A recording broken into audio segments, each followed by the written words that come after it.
चलो बच्चों, आज हम पढ़ते हैं कि प्रकाश का परावर्तन किसे कहते हैं। ठीक है, ये बहुत ही इम्पोर्टेंट क्वेश्चन है जो परीक्षा में लगातार पूछा जाता है। चलिए तो पढ़ते हैं हम कि प्रकाश का परावर्तन किसे कहते हैं।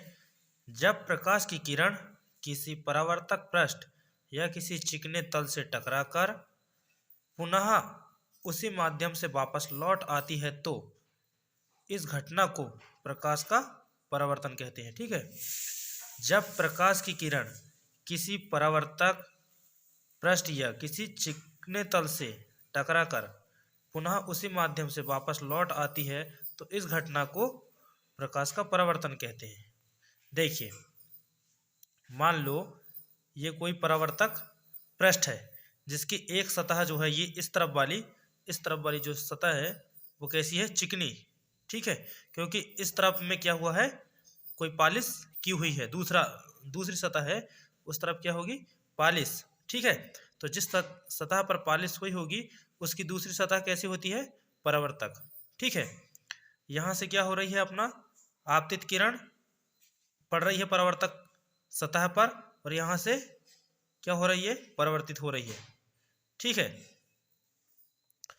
तो प्रकाश के परावर्तन के दो नियम हैं। ठीक है, इसके दो नियम हैं।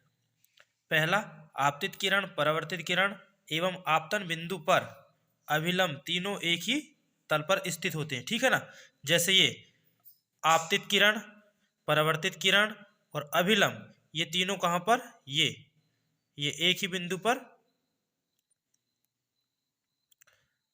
एक ही तल पर होते हैं। ठीक है, उसके बाद दूसरा है परावर्तन कोण सदैव आपतन कोण के बराबर होते हैं। ठीक है, परावर्तन कोण का मान सदैव आपतन कोण के बराबर होता है।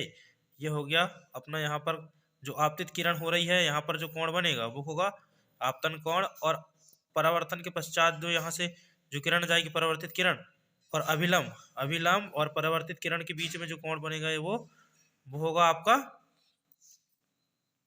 परावर्तन कोण। ठीक है,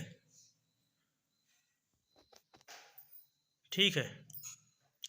चलिए, तो उम्मीद है कि आप लोगों को प्रकाश का परावर्तन समझ में आ गया होगा और ये प्रकाश के परावर्तन के नियम हैं। ठीक।